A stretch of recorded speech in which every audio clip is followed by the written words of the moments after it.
Boas tardes, boas noites. Dando continuidade à leitura do livro A Caminho da Luz, de Emmanuel, psicografado pelo Chico.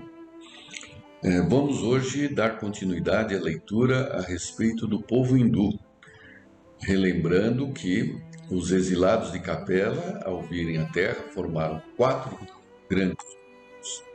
Nas reuniões anteriores nós lemos a respeito dos egípcios e iniciamos a leitura sobre o povo hindu, né? Lembrando que na leitura anterior mencionamos serem eles os arianos puros, né? Aqueles que deram origem ao povo da Europa, né? Como vamos ler agora. Vou até reler da semana passada, bem rapidinho, para fazer uma conexão, né? Os arianos puros. Era na Índia de então que se reuniam os arianos puros, entre os quais cultivavam-se igualmente as lendas de um mundo perdido, no qual o povo hindu colocava as fontes de sua nobre origem. Alguns acreditavam se tratasse do antigo continente da Lemúria, arrasado em parte pelas águas dos oceanos Pacífico e Índio, e de cujas terras ainda existem porções remanescentes como a Austrália. A realidade, porém, qual já vimos, é que, como os egípcios, os hindus eram um dos ramos da massa de proscritos da Capela, exilados no planeta.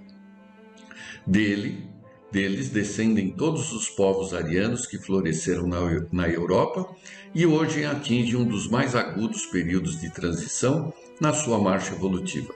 O pensamento moderno é o descendente legítimo daquela grande raça de pensadores que se organizou nas margens dos Ganges desde a aurora dos tempos terrestres, tanto que todas as línguas das raças brancas guardam as mais estreitas afinidades com o sânscrito, originário de sua formação e que constituía uma reminiscência da sua existência pregressa em outros planos. E para hoje, começamos aqui. O expansionismo dos Árias. Muitos séculos antes de qualquer prenúncio de civilização terrestre, os Árias espalharam-se pelas planícies hindus, dominando os autóctones descendentes dos primatas, que possuíam uma pele escura e deles se distanciavam pelos mais destacados caracteres físicos e psíquicos. Aqui vamos interromper. Veja, aqui fica claro que eles participaram ativamente da formação da espécie Homo sapiens, né? Que ao conviverem com esses seres nativos, né, ainda primatas, participaram ativamente, né, participaram da formação dessa nova espécie, né, que é o homem atual. E só lembrando, né, das nossas primeiras conversas sobre o tema, os registros antropológicos disso datam de 300 mil anos antes de Cristo. 300 mil anos, né? Nem faz sentido falar antes de Cristo. 300 mil anos, 200 mil anos, 50 mil anos. Mas aqui ele deixa claro que não existiam outros senão esses seres originários do próprio planeta. E isso evidencia aí a presença desse grupo de capelinos há pelo menos 300 mil anos. Mais tarde, essa onda expansionista procurou localizar-se ao longo das terras da futura Europa, estabelecendo os primeiros fundamentos da civilização ocidental nos bosques da Grécia, nas costas da Itália e da França, bem como do outro lado do Reno, onde iam ensinar seus primeiros passos às forças da sabedoria germânica. As balizas da sociedade dos gregos, dos latinos, dos celtas e dos germanos estavam lançadas. Cada corrente da raça ariana assimilou os elementos encontrados, edificando-se os primórdios da civilização europeia, cada qual se baseou no princípio da força para o necessário estabelecimento, e muito cedo começaram no velho mundo os choques de suas famílias e tribos. Apesar de comporem um grupo, né, os chamados indo-europeus, porque saíram da Índia, né, eles se expandiram e formaram subgrupos, né, esses subgrupos defendendo seus próprios interesses de ocupação e manutenção da forma de pensar, geraram, né, com a sua expansão, os choques que enxergamos hoje até no mundo contemporâneo, né? Então, desses hindus ocorreu uma primeira divisão. Uma parte continuou na Índia e uma outra parte se expandiu pela Europa, né? E aqui Emmanuel continua.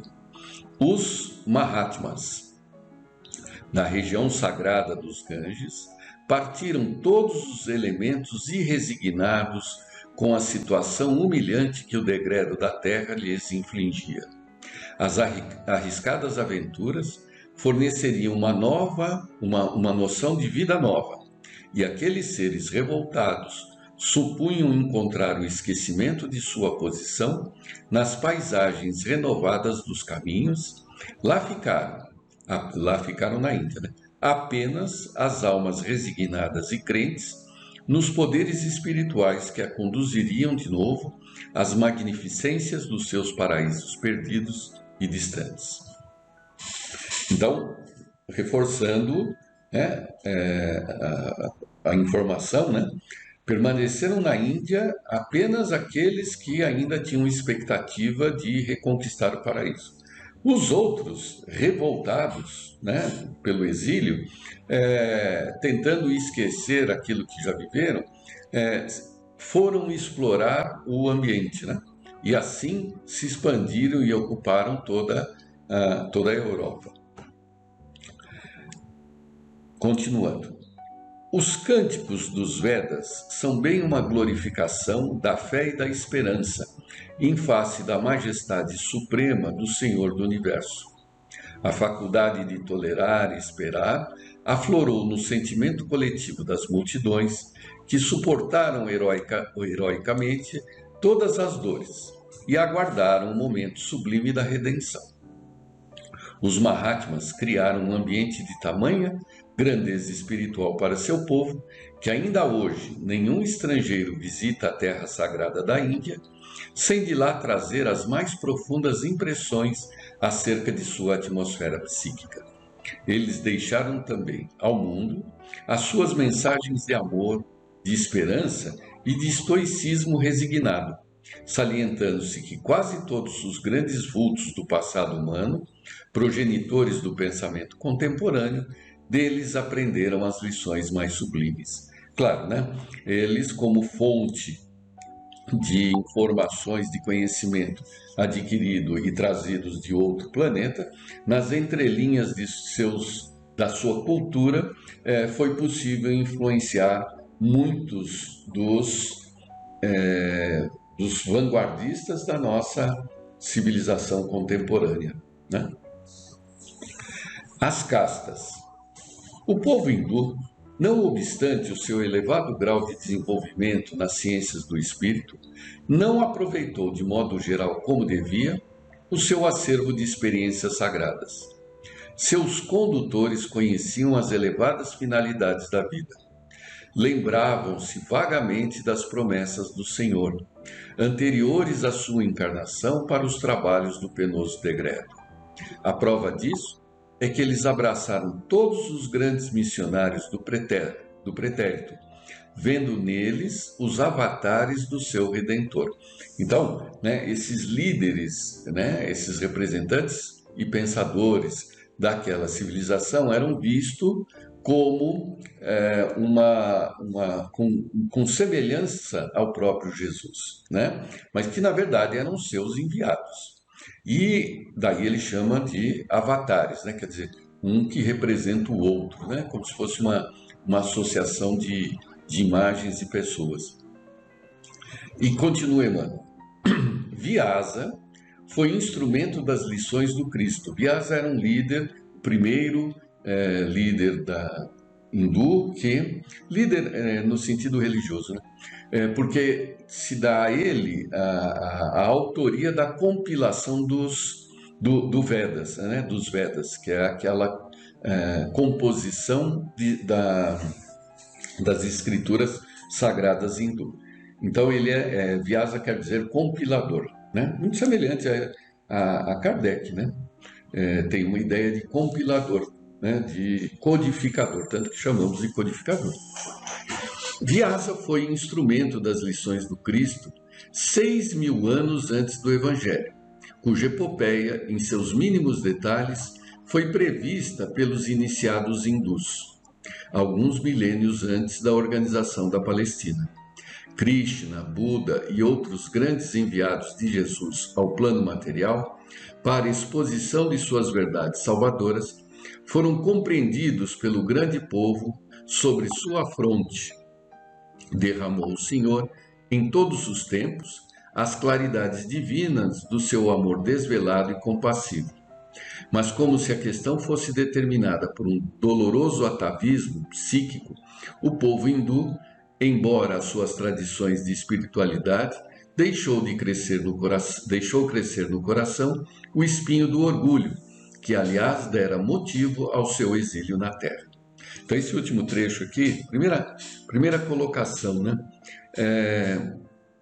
Quando se coloca, né, a palavra atavismo, o que significa isso? Que uma geração traz algumas características, né, aqui no caso psíquicas, de uma geração remota, não imediatamente anterior. É como se eu começasse a me lembrar ou praticar ações que não foram aprendidas do meu pai ou do meu avô, mas sim do meu tataravô, né?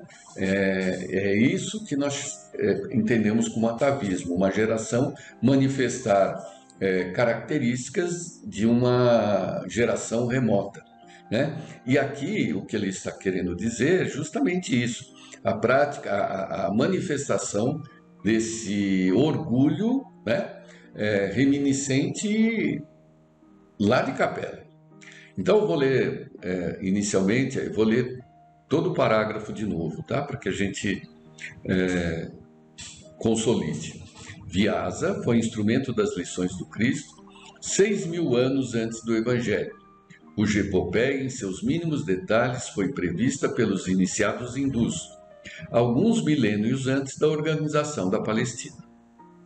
Krishna, Buda e outros grandes enviados de Jesus ao plano material para a exposição de suas verdades salvadoras, foram compreendidos pelo grande povo, sobre cuja fronte derramou o Senhor, em todos os tempos, as claridades divinas do seu amor desvelado e compassivo. Mas, como se a questão fosse determinada por um doloroso atavismo psíquico, o povo hindu, embora suas tradições de espiritualidade, deixou crescer no coração o espinho do orgulho, que, aliás, dera motivo ao seu exílio na terra. Ficou claro, né? Quer dizer, o orgulho que era para ser trabalhado, ele foi relembrado e a partir daí se desenvolveram outros costumes. Também é interessante colocar aqui que Vyasa, né, apresentado aqui uma figura nessa civilização que existiu há 6.000 anos antes de Cristo, se destaca que, com o parágrafo anterior de que quando esses hindus encarnaram ainda existiam essencialmente primatas, perceberam um lapso temporal enorme entre a consolidação de uma espécie e a adequação e ocupação do ambiente para que pudesse ter um mínimo de clareza, lucidez, né, consciência, né, sobre o próprio destino. Né? Foi todo esse período aí, como a gente comentou, sabe-se lá, 300.000 anos para 6.000 anos antes de Cristo, né? É um tempo enorme para se consolidar como povo, né? Em breve, a organização das castas separava as suas coletividades para sempre. Essas castas não se constituíam num sentido apenas hierárquico, mas com a significação de uma superioridade orgulhosa e absoluta. As fortes raízes de uma vaidade poderosa dividem os espíritos no campo social e religioso. Os filhos legítimos do país dão-se o nome de árias, designação original de sua raça primitiva, e o seu sistema religioso, de modo geral, chama-se Arya Dharma, que eles afirmam trazer de sua longínqua origem e em cujo seio não existem comunidades especiais ou autoridade centralizadora, senão profunda e maravilhosa liberdade de sentimento entre os árias, né? Os puros. Né? Se é filho do país ou daquele grupo, é um ária. Se ele não sai daquele grupo, ele é um pária. Né? É importante a autodenominação aqui de Arya Dharma. Dharma é uma palavra que significam regras, leis, né? Que na existência, num dos 5 princípios do hinduísmo, o Dharma é a existência de leis, regras a serem seguidas, como a gente comentou. Se não seguir, você provoca uma ação e vai ter uma reação. A ação se chama Kar e a reação se chama Ma. Né? Então, como origem do Dharma, você pode gerar karma, né? Que é ação e reação.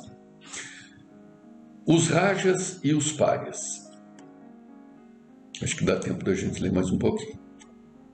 Na verdade, esses sistemas avançados de religião e filosofia evocam o fastígio da raça no seu mundo de origem, de onde foi precipitada ao orbe terreno pelo seu orgulho desmedido e infeliz.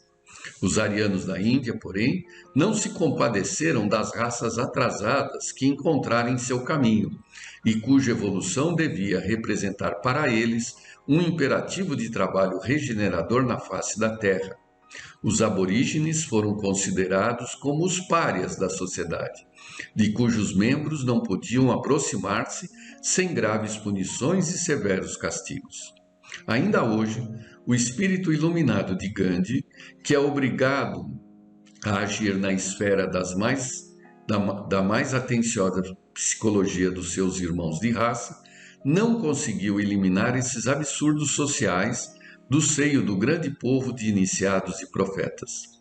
Os párias são a ralé de todos os seres e são obrigados a dar um sinal de alarme quando passam por qualquer caminho, a fim de que os venturosos se afastem do seu contágio maléfico.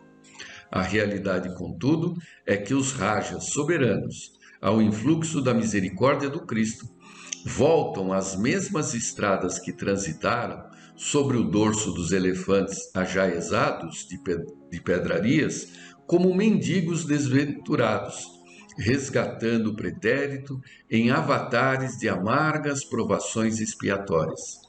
Os que humilharam os infortunados no alto de seus palácios resplandecentes, volvem aos mesmos caminhos, cheios de chagas cancerosas, exibindo a sua miséria e a sua indulgência.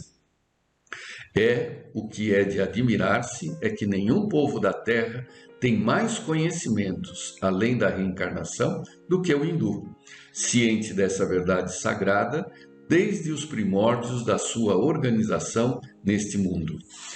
É interessante que o conceito de reencarnação ele é corrente na sociedade hindu, né? É algo que faz parte do pano de fundo aí, né? O inconsciente coletivo, né? Todos sabem que existe reencarnação. Então, até não há muito tempo, né? Quando eu falo muito tempo, 20, 30 anos, né? Antes dessa chamada globalização, pasteurização cultural, né? O povo hindu é o que apresentava o menor índice de criminalidade contra a vida, né? O que nesse mais 1 bilhão e 400 milhões de pessoas, né? É muita gente. O que predomina são furtos, são roubos, são pequenos crimes. O crime de morte ali era alguma coisa muito remota. Proporcionalmente ainda muito baixo. Por quê? Porque todos trazem dentro de si o conceito da reencarnação, de que a toda ação tem uma reação e que eu não faço nada que não tenha consequências, né? O tal do karma. Muito interessante. E dentro dessa ideia, que até mesmo nós espíritas não ainda absorvemos de forma plena, pelo menos, né, mesmo até entre nós ficamos falando do desencarne e do próximo reencarne, e não das reencarnações futuras. De passado é fácil, porque ficar falando, eu fui isso, fui aquilo, mas até aí, né, é só, muitas vezes, uma forma de manifestar outras coisas que deveriam ser sufocadas, né? Mas a gente não manifesta essa confiança em Deus nas milhares de futuras encarnações que nós temos, denotando que tudo que está aqui sendo vivido é precisamente passageiro. Muito bem, prazer em revê-los. Na semana que vem nós continuaremos essa leitura. Até mais.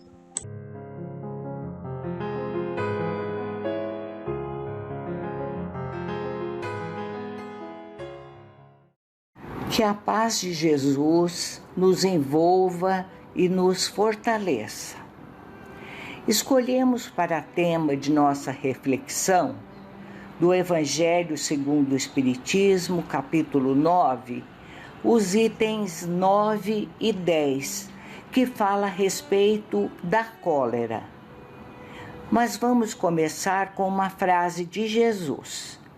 Eu, porém, vos digo que qualquer um que, sem motivo, se encolerizar contra seu irmão, será réu no juízo.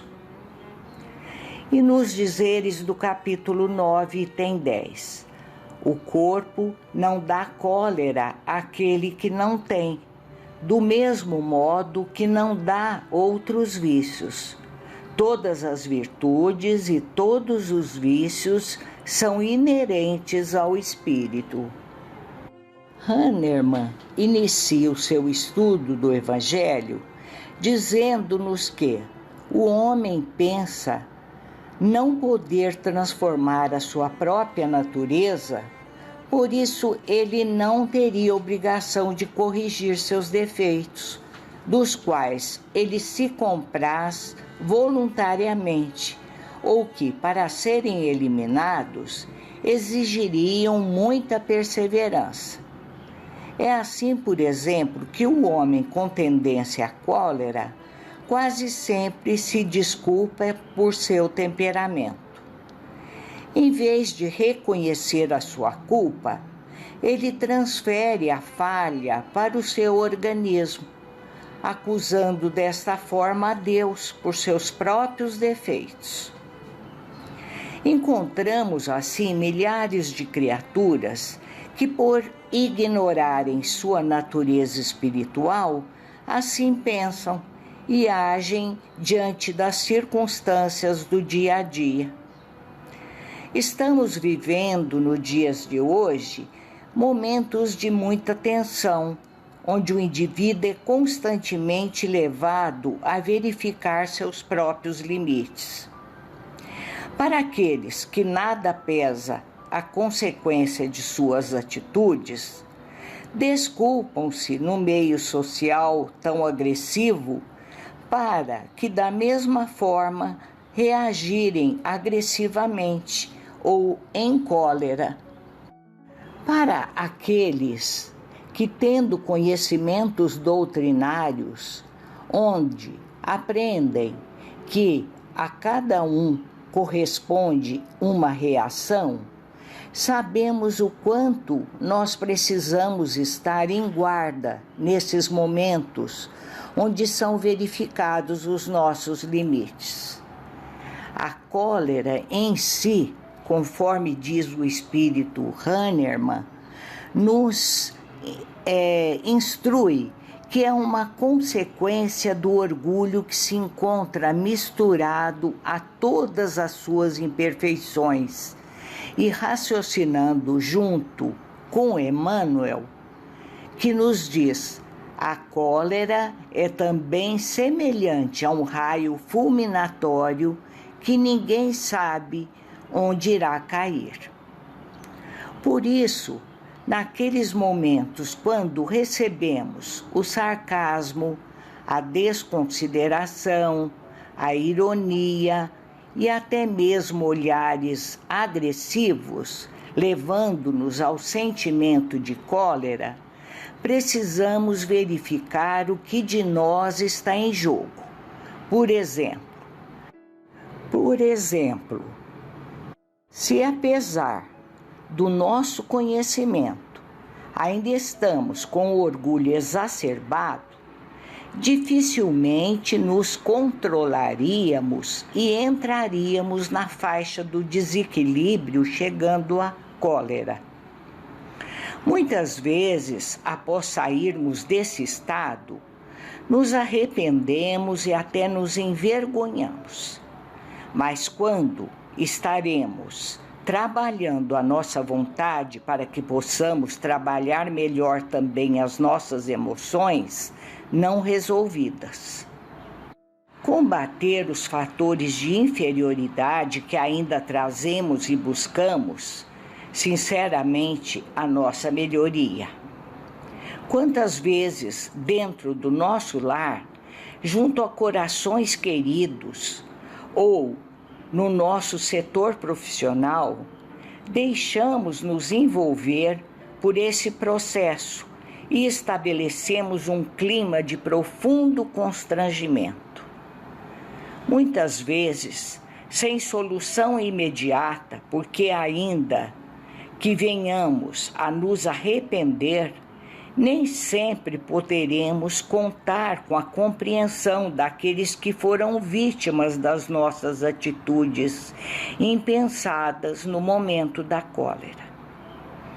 A solução trazida pelos espíritos é buscarmos a nossa transformação interior.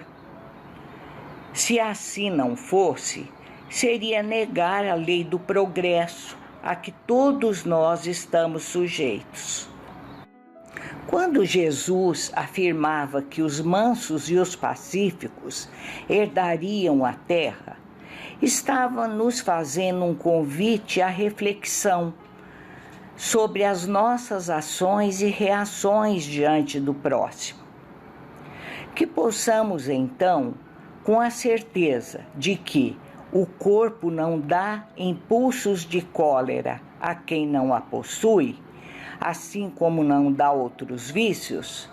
Todas as virtudes e todos os vícios, portanto, são inerentes ao espírito. Sem isso, onde estaria o mérito e a responsabilidade?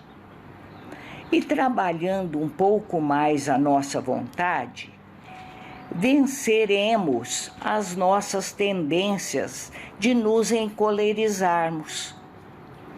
A casa espírita, com os diversos recursos, como o estudo, que é o conhecimento de si mesmo, as oportunidades de diluirmos nossas emoções nas diversas frentes de trabalho, com o apoio do passe, é com certeza um local onde encontraremos apoio seguro para iniciarmos essa modificação, porque aquele que deseja se corrigir sempre poderá fazê-lo. E vamos a uma reflexão feita por Emmanuel no livro Semeador em Tempos Novos. A mensagem se chama Um Minuto de Cólera. Um minuto de cólera pode ser uma invocação às forças tenebrosas do crime, operando a ruptura de largas e abençoadas tarefas que vínhamos efetuando na sementeira do sacrifício. Por esse momento impensado, muitas vezes esposamos escuros compromissos, descendo da harmonia à perturbação, e vagueando nos labirintos da prova por tempo indeterminado, à procura da necessária reconciliação com a vida em nós mesmos.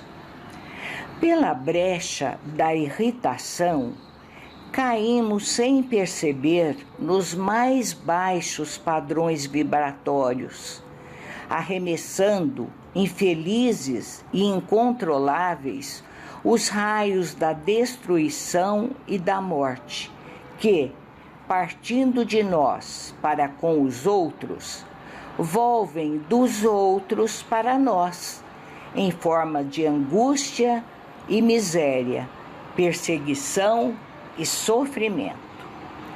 Em muitos lances da luta evolutiva, semelhante minuto é o fator de longa expiação, no qual, do corpo de carne ou fora dele, somos fantasmas da aflição, exibindo na alma desorientada e enfermiça as chagas da loucura, acorrentados às consequências de nossos erros, a reagirem sobre nós, a feição de arrasadora tormenta.